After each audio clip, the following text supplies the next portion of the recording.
ก็ขอชื่นชมอนุโมทนากับญาติโยมเฮามื้อนี้เป็นวันศีลวันละวันเว้นนะวันที่ควรวันที่พักผ่อนแม่นหมดเนี่ยนี่เพื่อให้อาหารใจเฮาที่พาสวด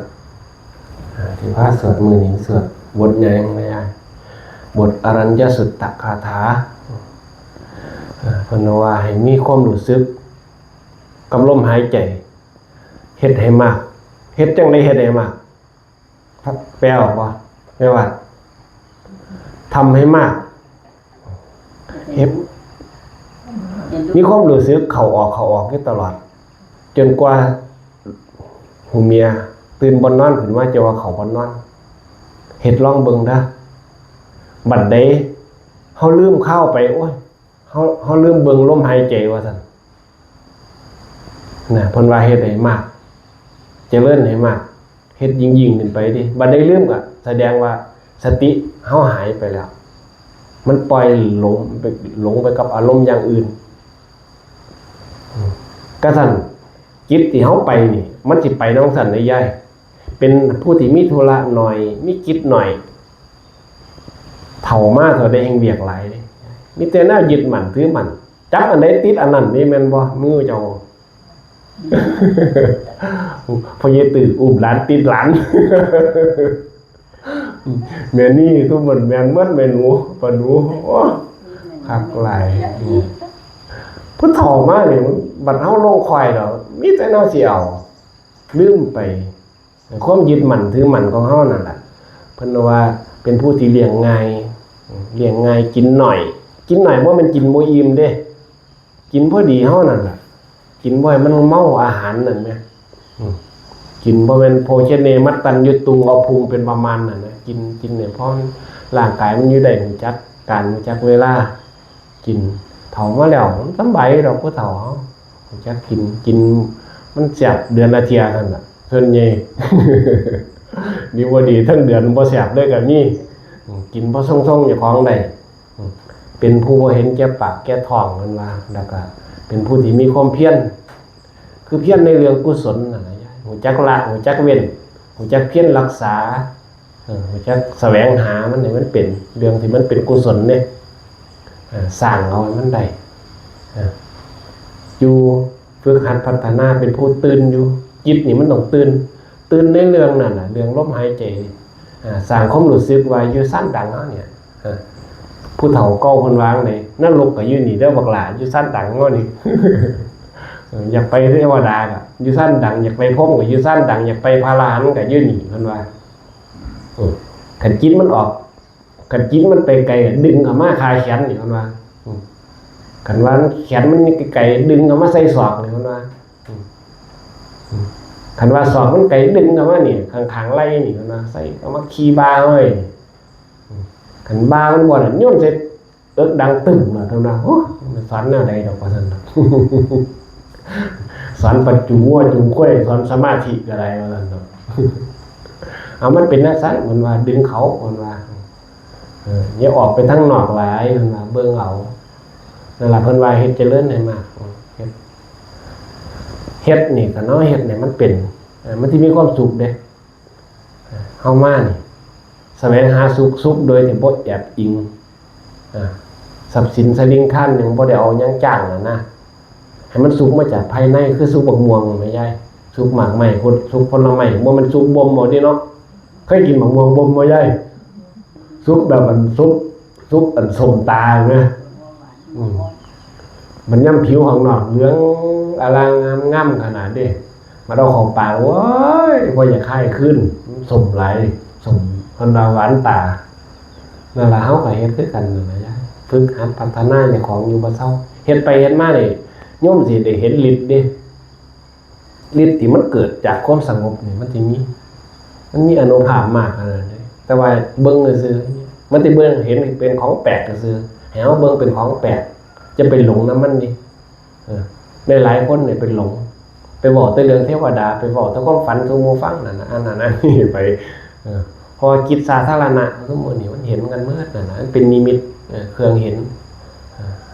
มันเป็นอุปทานคันเฮาไปยึดมั่นถือมั่นตายบ่แห่ง ดีบ่ดีเพิ่นว่าเดี๋ยวเสียบผูกขาไว้เป็นบ้าไปบอกแต่เรื่องนั้นแนวหมู่บ่ฮู้จักนำมันนะไปบอกแต่ความฝันสู่หมู่ฟังเพิ่นว่าแต่ว่ามันเกิดได้ทุกคนนั่นล่ะแต่ว่าก็เพิ่นเตือนไว้นะอย่าไปเว้าหลายเนาะเครื่องเห็นต่างๆนั่นถามเจ้าของเบิ่งมันแม่นบ่หรือว่าเครื่องหลอกเฮาหรือว่ามันเป็นกลของมายาสาไถซื่อสักแต่ว่าเบิ่งไปรูปก็สักแต่ว่าเบิ่งรูปเสียงก็ได้ยินแต่ว่ายินเสียงคันเสียงนี่เสียงเทวดาเสียงน่ะมันสิม่วนคักหนาดนี้ม่วนเราจนรำคาญเว้ยเอาดังวิ่ง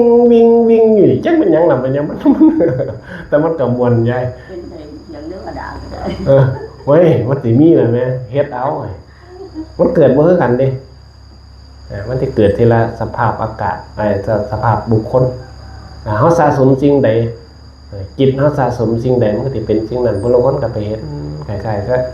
นั่งฝันเอานั่นล่ะยายนั่งฝันเอาเห็นหงส์มืดนั่นน่ะคือเฮานั่งสมาธิเนี่ยนั่งมันสิเห็นเป็นเครื่องเห็นเป็นอิทธิปาฏิหาริย์เป็นเรื่องธรรมดาเป็นสาธารณะพวกนี้อย่าไปหลงน้ำมันนะเฮ็ดได้มันแต่ว่าเพิ่นว่าดีบ่ดีมันเป็นกำลังใจถ้าเฮาเบิ่งสัตวานี่มันสิเป็นกำลังจิตกำลังใจเฮ็ดให้เฮามันสิเป็นบุญญาบารมีเป็นกำลังเฮ็ดให้จิตมันร่วมกันให้มันได้เฮ็ดประมาณนี้เฮ็ดเป็นชั้นเป็นหยังขึ้นมาคันเฮ็ดได้แล้วง่ายต่อไปสติสัมปชัญญะบัดนี้การพินิจพิจารณาบัดนี้มันสิรอบด้านเลยได้บัดมันสิเป็นเกราะป้องกันผู้ใดว่าหยังมาก็บ่มีอารมณ์ต้อนรับเพราะว่ามันรู้หมดแล้วเด้มีเกราะป้องกันมันว่ามีแนวป้องกันไว้มีตนเป็นที่เพิงแล้วบัดนี้มีทำเป็นเกราะแล้วบัดนี้สบายบัดผู้ใดเว้ามาผู้ใดว่าขี้ไล่เฮาขี้ไล่ก็เฮาก็ฮู้จักอยู่นี่เฮาก็ซ้ำเฮานี่แม่แม่นบ่แม่ว่าเฮาก็เฒ่าซ้ำเฮาอยู่ ผู้ใดสิว่าเฮายังเซ่ใส่เซ่ขัวก็เอาขาเฮาเนาะแม่นบ่แม่ปุณ คงบ่แข็งแรงคงบ่เที่ยงมันซ้ำนี่นะเพราะว่าอานาปานสตินี่16ข้อนี่เบิ่งธรรมดานี่ประชานาตินี่เบิ่งแหลกๆเบิ่งแบบว่าใหญ่มันขัดมันเครื่องน่ะนะฮู้จักปล่อยวางเบิ่งสั่นเบิ่งยาวธรรมดาเบิ่งลมหายใจนี่เบิ่งก็ยังพานั่งว่าหั่นน่ะนะเพิ่นเอิ้นว่าแซ่ผ้าบ้านเฮาเนาะสิทาสิซักฟอกเสื้อผ้าน่ะนะสิย้อมเตรียมที่ย้อมน่ะนะเฮ็ดให้จิตมันสงบให้มันนอนเนื่องลงจังน้อยนึงวางให้มันลงบัดนี้ก็ลองขั้นที่2ก็คือศึกษาในเรื่องความสุขความทุกข์บัดเราความว่างเฉยศึกษาเบิ่งลมออกลมเข้าก็มีสติรู้อยู่บ่ถิ่มลมหายใจน่ะนะจิตบัดนี้จิตมันฟุ้งซ่านบ่มันมีเครื่องขวางกันมันมากันบ่หาอย่างนี่มีหักหลายสร้างหลายกามฉันทะพยาบาทจังซี่นะหักหลายสร้างหลายทิฏฐิมิทะนี่นะมีจิตขี้ข้านบ่จังซั่นนะมีความง่วงนอนบ่นั่งๆแล้วมันง่วงมันง่วนนะจิตมันซื่นบานบ่คันว่านั่งสมาธิมันจักแม่นหยังมากดมามิงมันง่วงมันขี้ข้านต่อสู้เพิ่นว่านั่นล่ะมันสิเป็นบุญญาบารมีการต่อสู้คันผู้ง่วงก็ต่อสู้ว่าเฮ็ดจังได๋จังสิบ่ง่วงฝึกเอามันเข้าใจมื้อผู้ใดบอกได้อันนี้มีแต่ขี้บอกซื่อๆเด้แนะบอกส่วนที่เหลือก็เฮาฮู้จักอยู่เฮาก็เป็นจังได๋ตอนนี้นั่นล่ะคือการต่อสู้เด้คันเฮาต่อสู้ชนะก็อันนี้เฮาข้ามคล้องนี่แล้วบัดนี้เฮาบ่เป็นหยังบ่ติดหยังล่ะปล่อยหลอกรู้มันไปหายใจไปเรื่อยๆสิเบิ่งสุดท้ายก็คือเบิ่งเรื่องของความบ่เที่ยงนั่นน่ะอนิจจังทุกขังอนัตตานั่นน่ะอยู่ได้น้ำเบิ่งแม่นความเที่ยงอยู่ได้น้ำเบิ่งความเที่ยงบ่เที่ยงนี่ก็คือเบิ่งเฮาลมหายใจเข้านั่นล่ะคันบ่หายใจออกมันก็ตายตัวเนาะ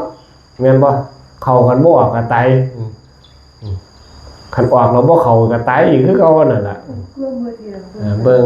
ให้มันดีๆเพราะว่าความบ่เที่ยงนี่1มันเกิดเร็วความไม่เที่ยวความมันบ่เที่ยงนี่ความรวดเร็วในการเคลื่อนที่นั่นน่ะขันความทุกข์บานใหญ่เฮาบ่ได้กำหนดอริยบทมันบังทุกข์เด้เนี่ยคือยังเฮาพลิกขาจังซี่ล่ะเดี๋ยวก็พลิกตามอารมณ์น่ะนะเฮากินอารมณ์เฮาคือกันคันเฮาบ่มีกำหนดบ่มีสติมากั้นไว้มันก็กินอารมณ์สังขารเนี่ยกินอารมณ์สัญญาเนี่ย กินไปขึ้นไปน่ะนะเฮาบ่ได้อ่านความคิดบัดนี้วิปัสสนานี่เพิ่นเอิ้น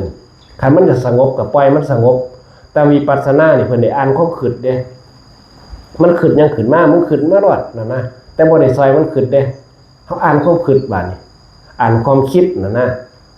นั่งอ่านเบิ่งมันคิดอ้าวฮู้จักเรื่องเอาคิดมาท่วงมันไว้น่ะนะทักมันไว้อันนี้ฮู้แล้วนั่นนะเรื่องนี้ฮู้แล้วบ่ซอยมันคิดน่ะนะมันบ่อนขึ้นมายามใดก็ฮู้จักแล้วเรื่องนี้อ้าวฮู้จักคิด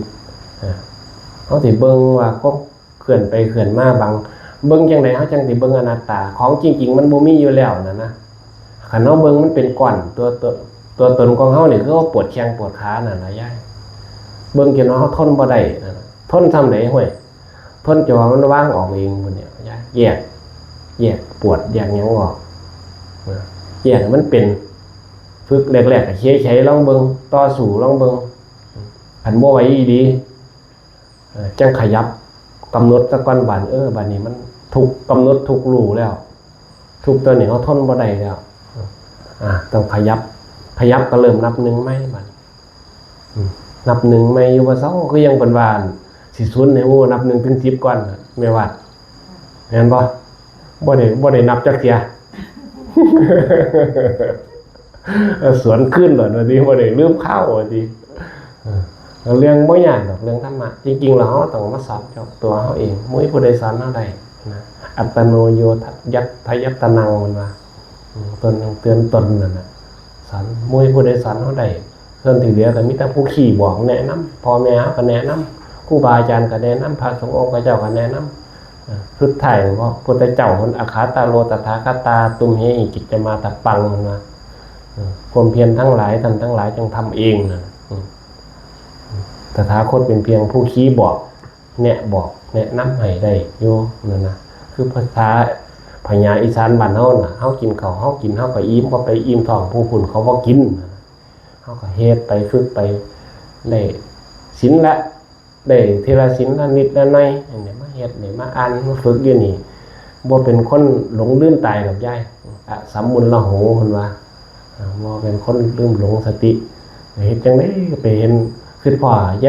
ายบังอย่างนี้ว่าสิไปเยี่ยมเพิ่นอีกเนาะไปเบิ่งสังเกตเบิ่งอาการเบิ่งคนป่วยไปเตือนสติเฮาได้หลายอย่างเบิ่งคนป่วยคนเจ็บคนไข้ไปเบิ่งคนอยู่ในบ้านเฮานี่น่ะเบิ่งคนไก่เบิ่งหมาเบิ่งแมวเบิ่งสัตว์สาว่าสิ่งเบิ่งต้นไม้ต้นไหลมื้อนี้มันสานจิตสานใจเฮาได้เบิดหาพิจารณาเบิ่งมื้อนี้ก็ขออนุโมทนาบุญนำทุกท่านทุกคนก็ขอให้คุณพระศรีรัตนตรัย คุณพระศรีรัตนตรัยจงปกปักรักษาคุ้มครองทุกท่านทุกคนจงให้มีอายุวันนะสุขะพละปฏิภาณธนะสารสมบัติคำว่าไหลสัตว์อปัญญาก็อย่าได้เกิดมีกับทุกท่านทุกคนเถิด